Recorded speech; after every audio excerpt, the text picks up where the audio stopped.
your old days, my old days, but they don't necessarily have to be that old.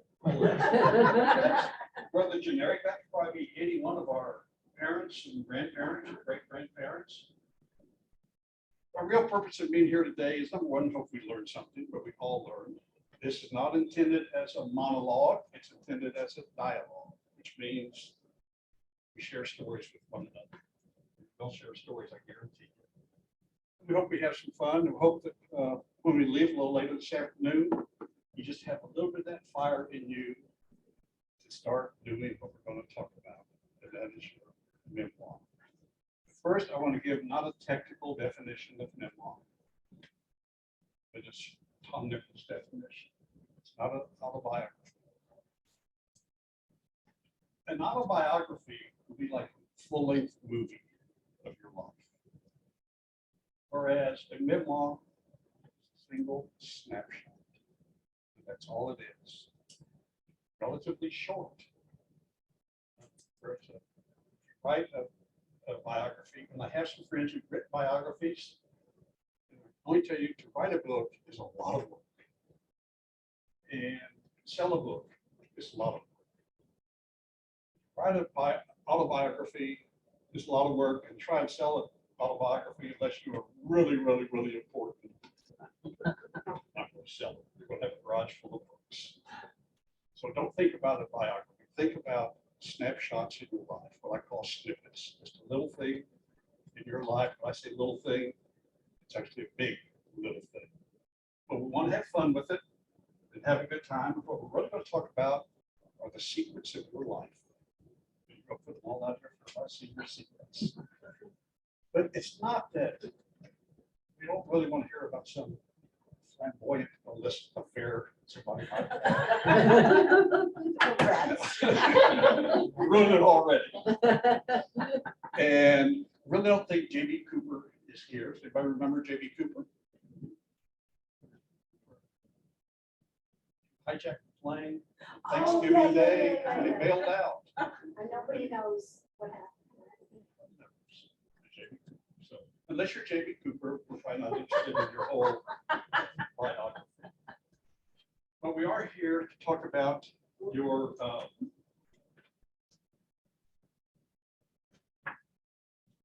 we're here to talk about your historic secrets, little things in your life that are important.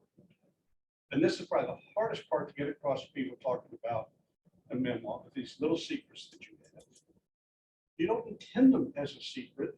It's just that every day, man or woman, you look in the mirror. Okay, you might be a day older than you were yesterday, but you are who you are. And you can say, well, I'm not different than anybody else. I went to school, had a family, have a family. Went to school, had a job. Live in Lubbock, Texas, have something to do with Texas Tech. What would I have as a secret that people would want to know? What is it? Here's a key point. These little secret things in your life that will be read, seen, or heard by somebody you will never meet, with your grandchildren, your great-grandchildren, or further back. And it can be so enlightening, so heartwarming. And this is also a key point about a memoir, is I can't write your memoir for you and you can't write mine, even though we recite the words. A memoir has to be written from the heart, not the mind. And in a memoir, we don't care if you have a dangling participle. We don't care about your use of gerunds. We don't care about your run-on sentences, your misuse of colons and semicolons. Those don't count. What counts comes from your heart. Here's the way I try to picture it. You go to one of your children's homes, and they have a brand new little baby. And you sit down on the couch, and they bring you that little baby, put it on your knees, and you say something maybe totally foolish. You give a little kiss on the forehead or on the nose. That comes from the heart. Everything came from the heart. Memoir has stuff from your heart. If you are an excellent writer, and write with perfection. Don't have any dangling participles, no run-on sentences. Good, that's fine. If you massacre the English language, that's really okay too, because what really counts is a story from inside here that you're giving to generations yet to come, generations that you will probably never meet in your life. And we're going to talk about some of those. I know who the pictured man is. Einstein. Einstein. Can you imagine he said that? Yeah. Imagination is more important than knowledge. And that goes along with what we're talking about in your memoir, imagination. Now, every one of us here has been around at least the era of television and on, and some of much further back. But for anything to have happened, somebody somewhere in the point of the invention had to be looking at something and say, I can do this better. And have to start thinking and have to start imagining things. How can I get from point A to point B? Whether it's a nonfiction work, a nonfiction work such as he might do, fiction work that I might do, or building a house or baking a cake. Everything takes a little imagination to get started. I was a cop for a long time. And I was young once. Very young. Now, when people think of cops, particularly nowadays, the world is in so much turmoil. We think of terms of first responders. We think of fires and riots and assassinations and those kind of things. And all that's true. But early on in my police career, I thought, well, there's other things to pull me in to this line of work. And it really boiled down to creativity or imagination. Now, as a cop, you're taught from day one of the police academy, it should never leave you as long as you're a cop. Whatever you talk about, a robbery, murders, doesn't make it who, what, when, where, why, and how. You got to deal with that every type of incident that you're working on. And in doing your memoir, it's the same thing. Who was there? Why was I doing that? Who did that? What were the prices we had to pay, whether money or physical or psychological? Using our imagination and putting things together to understand how to make things work. And that was what I tried to do as a cop for 50 years. How to make things work, how to make them work better. Who killed Cop Robin? Who has read Who Killed Cock Robin? Honesty counts now? Nobody. I didn't either. Well, actually, I didn't until I started my writing career and I went to Cock Robin. But Cock Robin is a secret within a secret. Who has heard of Who Killed Cock Robin? I've heard of it. Famous nursery rhyme, written in 1744 in England. Now, I'm not going to read you all of Who Killed Cock Robin. But it starts out, who killed Cock Robin? I, said the sparrow, with my bow and arrow, I killed Cock Robin. And then it goes down all the fish, all the beetle and the owl and everything. And then it closes with, all the birds of the air fell a sighing and a sobbing. They heard the bell toll for poor Cock Robin. So that was a nursery rhyme. And I thought, oh, how sweet. Lovely little nursery rhyme. All little kids learned it. 1744. It's a satire. Heavy political corruption and violence. That was written as satire. They couldn't come out and point the finger at who did what to whom and why and how. The nursery rhyme. And I can't remember the name of the scandal, like a poodle or something like that, the scandal and the massacre and so forth. But it carried on with, it was a secret within a secret. Who killed Cock Robin? That's a secret. Well, then I said this. What's the real purpose? It's a political point on the political corruption. So we've always liked games. The whole world loves games. What's my line? Remember that? You go back to the black and white TV. I can only tell you what it's like in the Nichols household. Our first television was a Magnavox, big box. black and white, rabbit ears. Sometimes somebody had to stand and hold the rabbit ear to get the good picture. And you put it into Mildred's Law. Mildred, my mother. You go and turn it clockwise in 3 channels. And don't spin it. Spin it and turn it. Mildred would come down on you. We had rules. But what's my line? Sunday night was really parents' night for TV. All of us could watch it. But it was parents' night. This type of show, Liberace and others.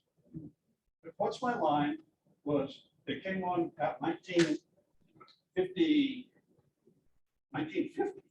to 1967. That's a long time, 17 years on TV. And they went through about 100 different guest panelists, but the ones that I picked out that I liked the best: Arlene Francis, Bennett Cerf, Dorothy Kogallen, Steve Allen, about 100 other people served in those 17 years. But basically, it was like 20 questions. They would have a guest. What's my lunch? What's my occupation? What do I do? And then in there, roughly 20 questions, they had to figure out what this person did. So now we have to go back. Young Tom Nichols. Now, I was not on my life. However, one of my friends came through the academy with me. So we were all, in that age, we're all the same age group. Bryce Fuller was selected. I have no idea how. He didn't know either. He was selected to attend as the guest of What's My Line. So you know how young we all were. And you were young once too. We all were. And so Bryce was on there, and they were good. And they did figure out, he just wore a shirt and a tie. And they pretty quickly figured out he was a cop. But what they had to figure out was his specialty, which they could not. So here's nice, clean-cut young Bryce. And in the end, they explained he was a new facet in law enforcement. He was a school resource officer. So he's one of the first in the country. He may have been the very first west of the Mississippi, but certainly one of the first in the country. Bryce was a school resource officer. Now we go, we have hundreds of them just here in Texas. But it was a fun game of them trying to learn the secret. And of course, that was followed by the great one. I've got a secret. Gary Moore. Who else? Bess Meyerson, Henry Morgan, Bill Coleman, 1952 to 1967. These shows ran a long time. They were very, very popular and very productive for their sponsors. People had a lot of money. And I've got a secret. They were generally more famous guests. They had a secret. Like, we got a secret. And the idea was the panel to figure out what was a secret. There were some dumb things, like I hiked Kilimanjaro in my swimming suit, or I swam the English Channel, backstrokes, those stories. But a very, very popular show. A lot of imagination, a lot of going on. And then, of course, my favorite secret game was Cluedo. Actually, this game, the 2 previous, actually started under different names in the United Kingdom. And I don't remember what the others were called. This was called Cluedo. Cluedo was the one in England. Yeah, Cluedo. You win the prize. Thank you. My favorite game. My favorite game. My favorite game too. And I always loved Colonel Mustard in the hallway with the Kindle stick. Right. But we've always had fun with secrets. We want you to have fun with your secrets, because they're really not secrets. They're just things you haven't talked about before. I will not try to pronounce George's last name. Who wants to pronounce it? Rachel. Anyway, George was a writer for the Boston Globe, and a very prolific writer and a reasonably famous writer. But see how his comment is so in tune with all the brilliant people such as Einstein. Imagination is only your intelligence having fun. We keep coming back to a couple things: your secrets, your imagination, and having fun. And if writing the memoir or creating a memoir is tedious and not fun to you, don't do it. It's better to do it correctly than to end up with something you go, well, you're not excited about it at all. But like in this photograph, what do we see? We see a little girl and she has a toy cow. But in real life, we have this little girl with a toy cow, like in Switzerland with the bell around its neck. But in that little girl's imagination, she's not on the living room floor. She's in a meadow in Switzerland with a herd of cows. See her imagination. And this is what one of the things we suffer as an adult. Maybe we lose flexibility and muscle strength. We also lose our imagination. Where kids are just free with imagination. And she has her imagination, and she's having a great time visiting Switzerland for your memoir. Now, here was a kid who had a great imagination. A Christmas story. Who remembers what he wanted for Christmas? He wanted a BB gun. Why would his mama not give him a BB gun? And shoot his eye out. Very much. But in his imagination, if you remember this scene from the movie, which when I've watched probably 10 times every Christmas season for all the years we've been married, in his great imagination, he is in a cowboy outfit under the kitchen table with his mom and dad and sister, and the bad people are all dressed up bad, like Patches and unshaven. They're coming over the fence, coming down the tree, and he has his Daisy Red Ryder. He's at the window and he's picking them off. He's saving the family. It's all in his imagination. But what an imagination. But he sees his imagination start to fail him when they're told to write a theme. And 2 points here. When you're that age, I'll just speak for myself. When the teacher said the word theme, it was like they'd taken a wooden peg and driven it into my heart. I just dreaded the word theme. I instantly started thinking of how why can I get the margins? I write in larger letters. You know, instead of thinking how to write a theme, I'm thinking how to beat the system. But he is told to write a theme about Christmas, and of course he writes about his BB gun. His teacher is Mrs. Shields. Remember what she did with this paper? I don't know. You'll shoot your eye out. So he was crushed. Nobody was going to support him. But anyway, we're going to come to your theme. Now everybody should have at least a little piece of paper, a little card, to write a theme. However, you don't have to worry about the margins or how much paper you're going to have. Your theme can be as short as a word. Please no more than 2 sentences or 2 phrases. What I'd like you to do is like the little girl with the toy cow. Let your imagination go. Thinking about things, whether they're your accomplishments. Who was there? What did you have to do to get it done? What was the rewards? What did you get out of doing it? What did you learn? Do you involve your family, your friends, or by yourself? First kiss. Fell off a horse. I had a first kiss. I fell off a horse, not necessarily in that order. There's so many things, just using your imagination. So I'd like to do now is just pause, put this on pause for about 2 minutes, no more than that. I'd like you to think about a short topic that you'd be interested in writing your own memoir. I'll give you a couple ideas from Tom Nichols' collection of junk that I like in the store. The bucket issue. Anybody remember the bucket issue? Is anybody here ever in the Marine? If you're in the Marine Corps, you'd be 99 years old. When somebody says the bucket issue, you'll remember your first day in hell. Bucket issue is step off the bus at Marine Corps boat. Bucket issue. 2-3 pages.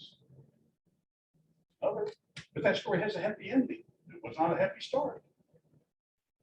Another one of Tom Nichols' little memoirs. The day Mama gave me away. That sounds not very good. So think now a word, phrase. Please don't try to write your memoir. Write your idea of a memoir, what you might have. what you would think. It's not your autobiography. You don't care if you're born cold, stormy night. Whatever. And you had to walk a mile uphill both ways for the snow. You understand, right? You want that one era, that one incident, that one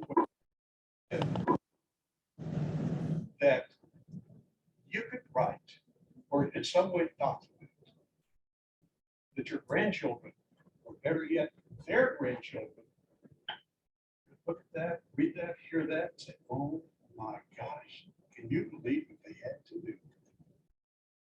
That's your memoir. It's something that comes from here. Style of writing that make a huge difference. We'll come to that a little later on. You see the term NG2 coming in a few minutes. That is Noble Generation 2. And we'll talk about that book here in a couple of minutes. Who has a thought?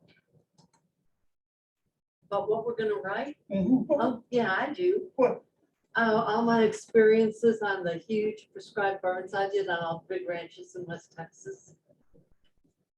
Not a Wild. lifetime. Doesn't care where you went to elementary school or No, no. this is one era. Mhm. Others.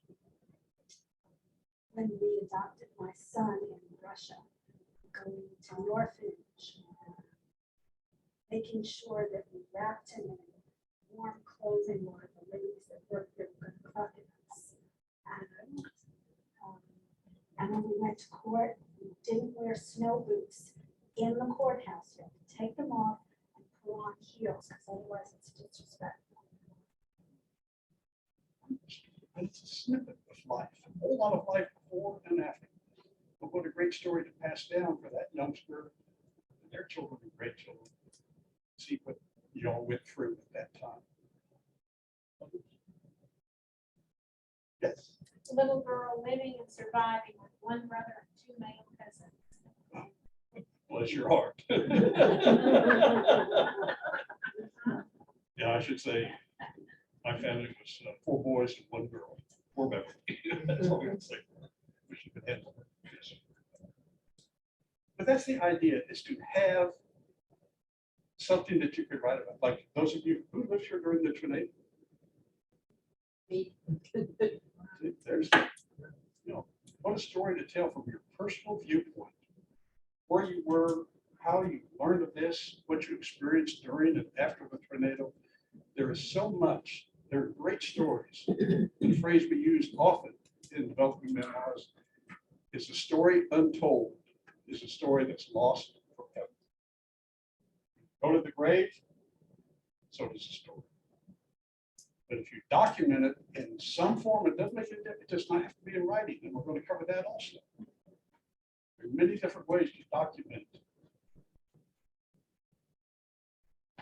So anyway, there is no end to the topics that you can use. Back to George. Remember, imagination is your intelligence having fun. Now that little girl jumping up and down in the backyard, she is having fun. She's not worried about anything in the world. Now, 20, 25 years from now, if she's at some reunion and things that somebody pulls out a picture, she's going to want to pop it. I'm pretty sure that thing. That was private, but I was having fun. And that is the key word to your memoir. It must be fun, it must be enjoyable. Even when it comes out to work, maybe you have to get into the computer and dig for things that you know are there somewhere. Or get into an old family Bibles or ancestry and so forth. And find the information that will help you develop that. Went into a home.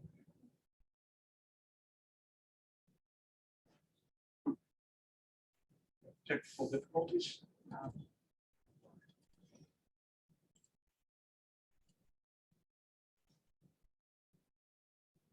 An IT specialist with us. Not specialist. There we go. So here are some ideas on how to develop, how to document your memoir. Now, this story was written by a lady in her 80s, back in 1989. She wrote a letter It's wonderful to look at now because it's on paper with ink and cursive, things you don't see anymore. But she has two grown daughters who are married, have their own families, who are out of state. And they're good, solid Methodist family. And they have their little traditions. Methodist church Sunday morning, movies after church, everybody goes to eat and then goes home. And so it's just a family, that's all, nothing ordinary. But then one day, mother writes a letter to her two daughters. And it's a beautiful letter. And I would just, not go through the whole thing, but parts of it is, it says, you know, you've loved your father and he's loved you and he's never worked to keep any secrets from you. But there's so much of his life that you don't know. I want to share it with you while I still can. If you don't share it, it's going to go to the grave. What a story this is. Now, when the daughter who received it, her father was just a little boy, 2, 3, or 4 years old. And the family was farming in southern Missouri, not doing well. They heard about the good soil and water in Indian territory. So they packed up what they had in a wagon with their oxen. She describes how they had to cross mountain passes and rivers, and how they had to pay people to ferry them across the river and so forth, settled in Oklahoma. The 2 years did not make a crop.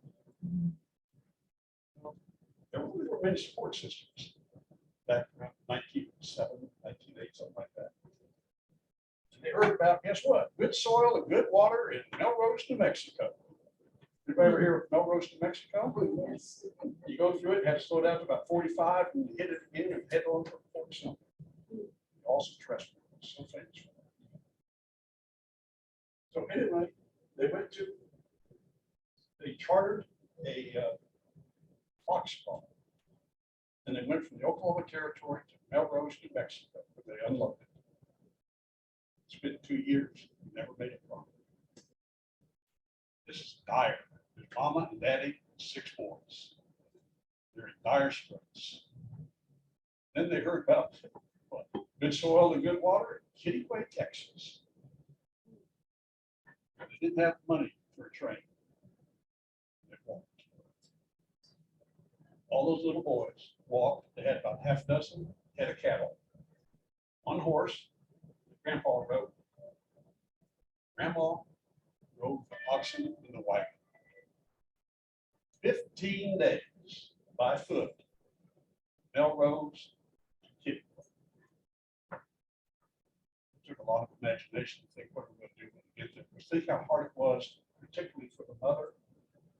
She had to, every night, let the boys scrounge up some sticks and some dried manure so she could make a fire to make a little food for them. Get it through the night and tomorrow. They walked 15 days to get from Melrose to Kittiway. They got there without a home. What did people do, early pioneers? They dug their hole inside of the catwalk. Lived in a dugout. So that's about as far as she went in her letter to her daughters, because obviously the daughters know the story from their home. Think how poor that family was. After they got in North Texas, they had 2 more children, girls. So they had 8 kids. When each child married, mom and dad gave them a section of land. That's how successful they were. I did for them. Give away 8 sections of land. 640 acres of section. That's all the land give away. So that is a memoir. That's a letter. When you read that letter, it's okay to cry. That's the saddest, most uplifting letter. But not everybody writes. Hans was born about 1933 or 34 in Germany. And right from birth, he was an orphan. I don't know the backstory of that. But he was taken in by an agency, basically gave him to a nice couple who had a farm in Bavaria, Germany, southern Germany. And Hans did well as a little boy and helped at the farm. He went to school in whatever the little village was. And One day, they heard all the bells, all the churches ringing. This happened all over Germany, same day, the same time, noontime. All the church bells were to ring to announce the glory of Germany and their invasion of Poland. Hans and all his friends were so excited. They're little kids. They were jumping for joy. Yay. School's over. They ran home. Hans ran home. They went in the house. No, how many adults were in the house? Several. They were all crying. Here's Hans jumping up and down for joy. And then they told him the truth of the invasion and the horrors that were taking place. Hans laughing, joyful, crying. The war continued.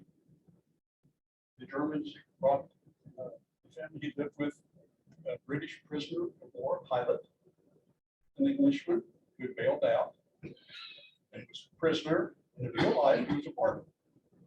So he was assigned to work the farm there. That was very important to keep food production up for the troops. And one day, Hans was badly in need of a haircut. And so the German pilot barber cut his hair. Well, the Germans found out about it and beat Hans up. An American, an English enemy touched him, be friendly with him anyway. And now Hans is not writing this. Hans is extremely intelligent, but Hans is telling the story to his sons. And by over his life, he would just tell, again, what we call snippets. They told the story of how as the war was drawing to a close, one day their house was bombed. There was nobody in the house for all that work. The house was bombed. It's on fire. And he knew he had to get inside and save whatever you can save. And he went through a window, jumped in, saw his accordion. And he grabbed his accordion, and climbed out the window and watched the house burn down. Decades later, he can still cry to that story. All the things I should have said, I say were stupid. One story. But Hans told his stories. His sons repeated some of his stories, and I read some of them. So the memoir can be oral. One of my favorites, what we call Paul's interview. Oh, how we see the picture? Paul's a cowboy, older man, probably in his 80s there. And this is another way of documenting a memorandum. Is a junior high school girl in her civics class had an assignment to interview an old person and find out what life was like in the old days that we brought.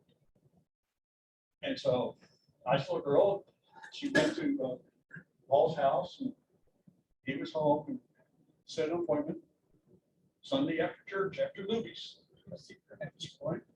And then he met her in what he called the captain's quarters. He did not drink.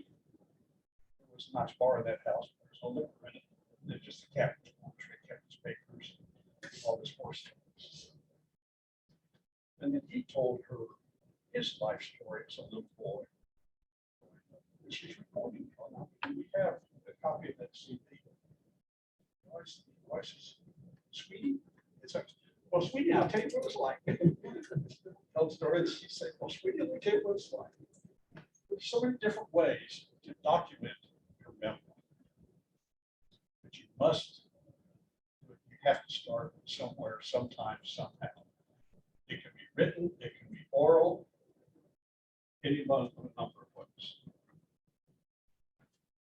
And there are sources, family record, ancestry.com. I've done a little bit with it. I do not do much with it. But I will say on which side of the family, on my side of the family, there's been somebody with the gumption and the effort, the dedication to do it. And both of our families have been tracked back to the 1700s, hers to England and mine to Ireland. But it's a lot of work. But even if you don't have it in your family, if nobody's done it, guess you can start it. Somebody has to start it somewhere, sometime. And you don't have to necessarily go to ancestry.com. I mean, it could just be, in many families, the family Bible. It could just be in anything. It could be a recording such as what Paul did. But we're all different. We all have a lot in common. We wouldn't be here if we didn't have a lot in common. We're all unique individuals. Now, I mentioned Noble Generation 2. This was an effort by Barnes and Noble, and then a very nice Jewish couple, Steve and Joan Neubauer, who at that time were living in Alma, affiliated somewhere with the university. And the purpose of Barnes and Noble and the Neubauers was to try to raise money for adult literacy programs in Texas. And so Neubauers, being in the printing business, contacted a lot of different people, of which I was one. And they encouraged us to write our viewpoint, our snippet of life during World War II, roughly that time. So about 70 different people. So I've got 3 pages in there, 3 or 4 pages. But these are memoirs, and some of them very poorly written memoirs.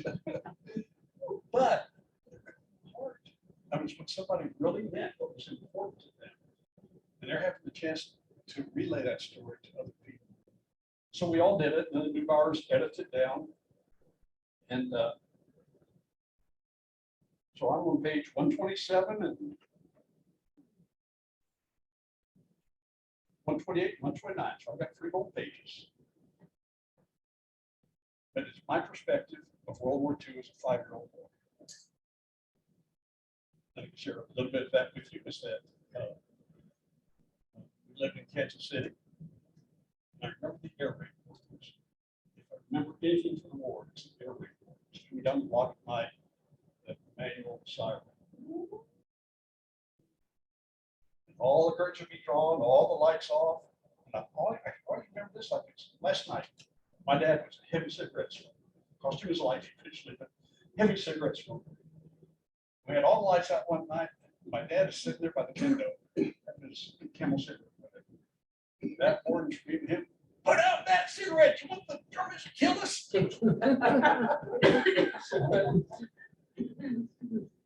It's just a memoir. It's a short snippet of your life. And I have to go back to some of these other stories because they all have happy endings. Big Mama gave me away. And she didn't really give me away. I thought she gave me away. But she didn't. But I was a severe asthmatic. And I was sent from Kansas City to Tucson, Arizona, which then was a tiny little desert burg, not much bigger than Plainview is now. I was sent to an orphanage with Catholic nuns who would take basically anybody. And I was sent to an orphanage to see if I could get over asthma. Well, I did. Here I am. That story had a happy ending. The story about Hans, his life in Germany. How the only thing he saved was his accordion, how that crushed him. There was a happy ending to that story. As the war ended, Hans went into Switzerland. And I have no idea how he lived. But he went to school, went to college, became an engineer, got a visa, came to the land of opportunity. Just like so many of us coming across to the ship, Ellis Island, and he had his eye on Golden State, California. I had no idea. I read a lot of malarkey. He went to California, settled in Fullerton, California, went to work as an engineer. And here's where coincidence or God's plan, I don't know which. He had his accordion. Maybe he updated it by then. And he was a great skier. So Hans, on weekends, would go to Wrightwood, California, up in the mountains. Little village, not far, easy drive, about a 2 or 3 hour drive from Los Angeles. Hans would go up there and ski. He had a job where he could play in the bar and play his accordion and sing. I can imagine Hans singing, but he sang and played his accordion. That way he got to ski for free. Pretty good exchange of labor. by coincidence or God's plan, I don't know which, there was a pretty big Swiss girl named Honey. And she, similar path, she had landed in California, and she had gotten a job as an au pair. Charlie McCarthy had converted Candace Bergen. So basically, she's Candace's living in babysitting, taught Candace how to drive, how to wreck, how to ski. See the story coming together? So Candace and Honey would go up to Whitewood to ski. Hans would be there to play his guitar, his harmonica, his accordion, and ski. That's Hans and Honey Michelle. And our daughter married one of their sons. So we all have a connection. The old cowboy Paul. Paul's one who walked Melrose. And Paul got married in Texas. Vida Buck. Vida and Paul, their first child, sat in the back row. So it's a small world how everything came together.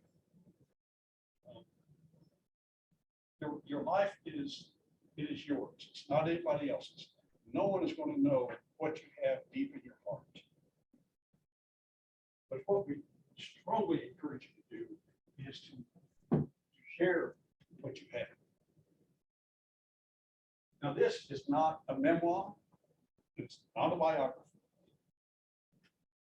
Basically, it's an essay. Anybody read it? Larry Bertrand and Life in Archer City. Anybody been to Archer City? Basically, Archer City is dried up and gone. The last picture show is still there, shell over. And the business, the economic base is basically bookstore 1 and bookstore 2. There are no employees in bookstore 2. There is one employee in bookstore 1, which sits in the cashier's cage. Larry Bertrand has just gathered books by the tons over the years. They're pretty well organized in these old stores. You want to go find a book, there's a store over there. There's ladders in there if you need to climb them. There's paper bags if you need to put your bags in there and come back to the cashier. It's all on the honor system. And so not much going on. There is a Dairy Queen. And Wayne and I were fortunate enough last time we were up there, and Larry was still alive. We had a chance to sit down, sip a little cup of coffee with him and talk. Obviously, he's the type of writer I'd love to be. Will never be, but that's okay. But, I had my life and he had his. But he would sit in the Dairy Queen and read the philosopher, Walter Brennan. I've not read Walter Brennan, anybody? Swiss philosopher. But Larry would sit in there and read Walter Brennan at the Dairy Queen. And then basically he wrote his life, Reflections of 60 and Beyond. Many of us qualify for that. But that is a great book. I'll give you a commission or anything. It's a good book to read. And it's small enough, a couple nights reading it. Bertrand, Walter Brennan at the Dairy Queen. Pretty much it's a combination of memoir and biography, which life growing up in Archer City and the surrounding area.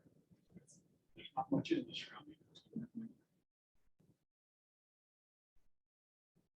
Of course, they are our most famous. Our most famous writer is Anne Frank. The story untold goes to the grave. That's a big hint. If you only remember one sentence from today, the story untold goes to the grave. The story told may live forever. So, Anne Frank, this is the diary of a young girl. It's a diary, it's not a complete biography. It's probably a little more than a memoir. Her life right before, then during her imprisonment. And then she died in the concentration camp.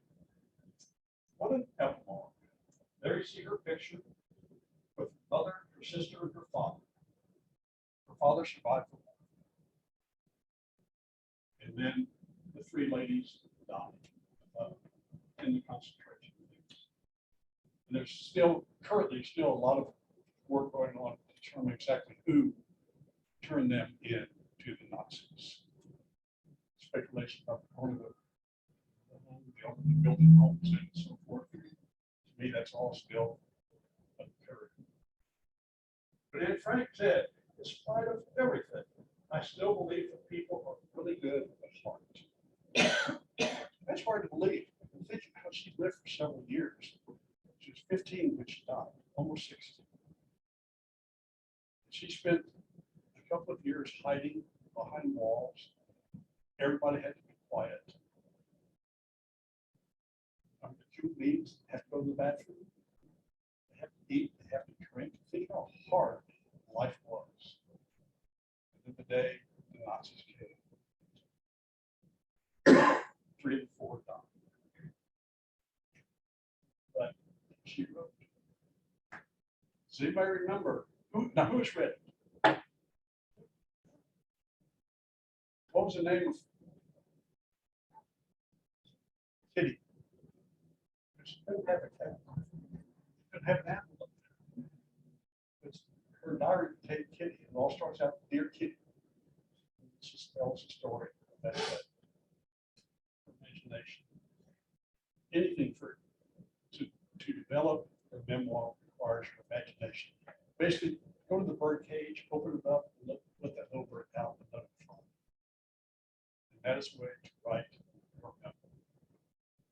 Comments, questions, thoughts, accusations? You can, you know, Tom, Monty Monroe at the Southwest Collection says exactly what you said.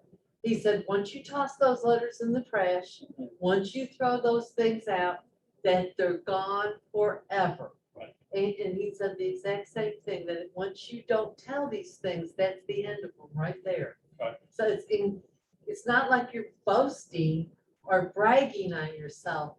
You're just keeping things going for your family. Right, exactly right. And it's so important, you know, that like these memoirs that I've discussed here, all those guys that turn out are family related. Paul is Gwen's dad. Jasper and Cora, who had the wagon and the ox, were her Gwen's grandparents. We did all that traffic. Imagine walking from Melrose to Mexico. 15 days. It ended up giving each child, 8 children, a section of land. Some was pretty successful farmer. I'm glad I didn't work for Jasper. And Jasper was a tough guy. Yes. I have sat down to do this a lot. And I mean, I've done some writing professionally and personally, but it seems like to me, for me, and maybe, I don't know, but it's a struggle. It's hard to get yourself focused, get myself focused. It's hard to, frankly, sometimes it's hard to feel the emotions that come with the stories. And I sometimes, I want to jot this down, but I don't want to be overwhelmed with emotion. After. Do you have any tips for? Well, I was actually as a writer. I have, I think, 8 books out. One is now finished in the computer. And there's days I think I need to write. I mean, you know, things are getting stale. And I look at that computer, I just shoot. But what I've learned over the years, sit down and get your fingers flipping. It doesn't make any difference what you're saying, but you're putting things on the screen, putting words on paper. And get it going. And it just seems, at least for me and others I've talked to, once you get it going, the train kind of picks up speed. But some days you really have to get behind the train and push hard. And there are days that it's very hard. And there's other days you're writing, you're clipping right along, this is easy. And all of a sudden you hit the wall. Where do I go with this? What do I do with it? And some days you just have the computer. Now, Gwen and I are at the age, we have the opportunity about this time of day at 4:30. sit in the backyard. Sometimes you just need to break away from it and don't worry about it. But there's other days you actually must force yourself to get in and do it. Because it'll never start. It'll never get done if you don't start. Thank you. Yes. You said at the beginning, somebody you may not know will read this. If we write something, what should we do? Should we ask them to read it? Right? Excellent question. I would say not put it away, but don't force it on people. For some people, they may look at it, they may just like it. But I've written, we'll start with my books are basically more or less memoir of things that I've done. So I set those aside, but I have the one in here, how as a little boy, I remember World War II. So I remember that air raid warden, my dad's cigarette. I remember Tojo on a big white mule. And if he came to Kansas City, he's going to chop my head off with a sword. I remember that. Just so I have that memoir. I have another memoir the day Mama gave me away.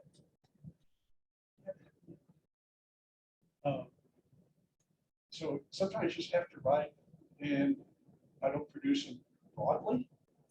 I might send them to my brothers and sister, nephews, and that's it.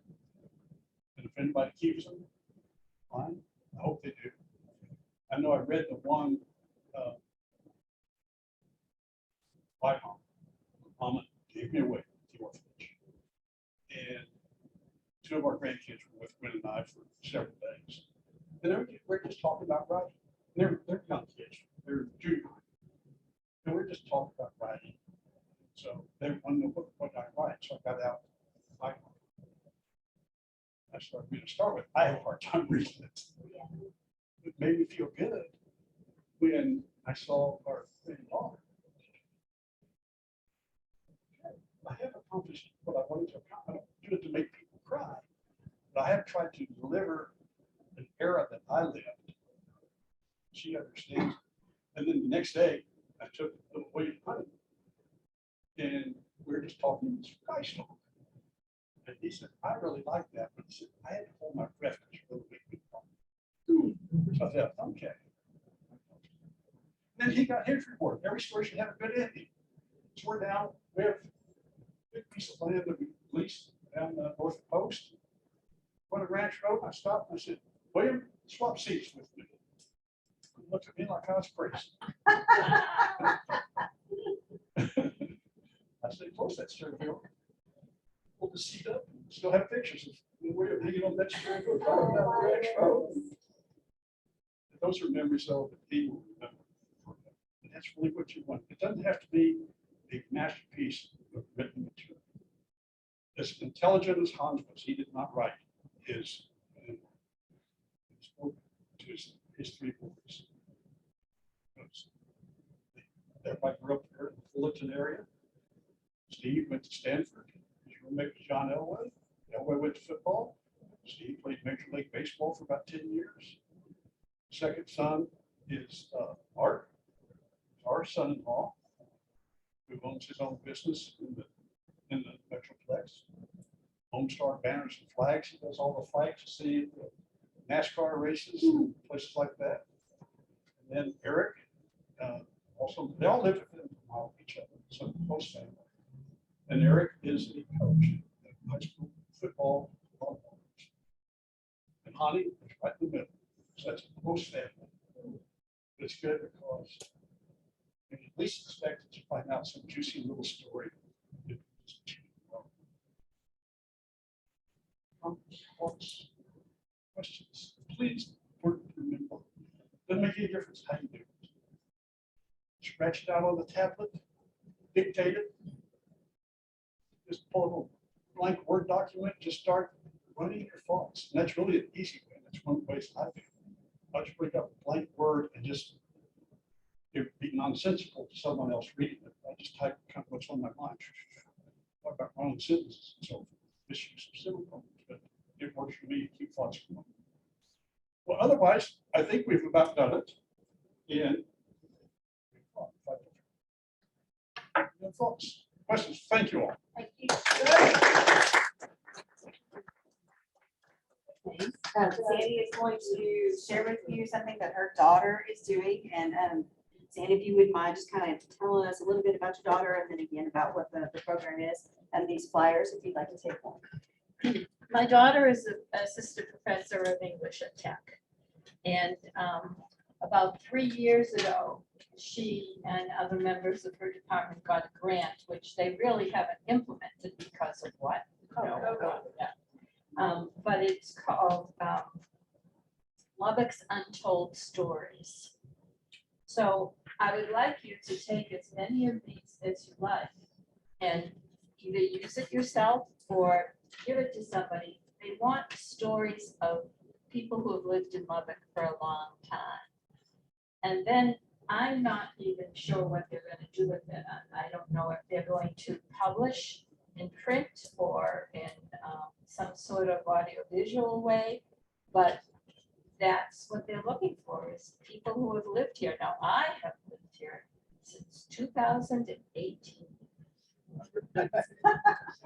And I don't even live here all the time. In 2 weeks, I'm going back to Massachusetts for 3 months. So I'm not eligible at all to do anything here. But I've met some wonderful people here who are from Lubbock, and I'll pass these out. I should.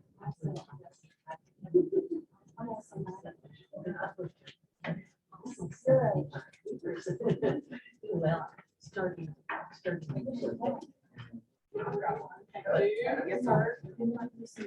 Yeah, please do, please do give me some, because I'm a 75-year resident. Okay, that's wonderful. Is there anyone who can use mine? Okay. I have some left, because I've got them to use. But I'm gonna give some to my friends tonight. Do you have another place to distribute them?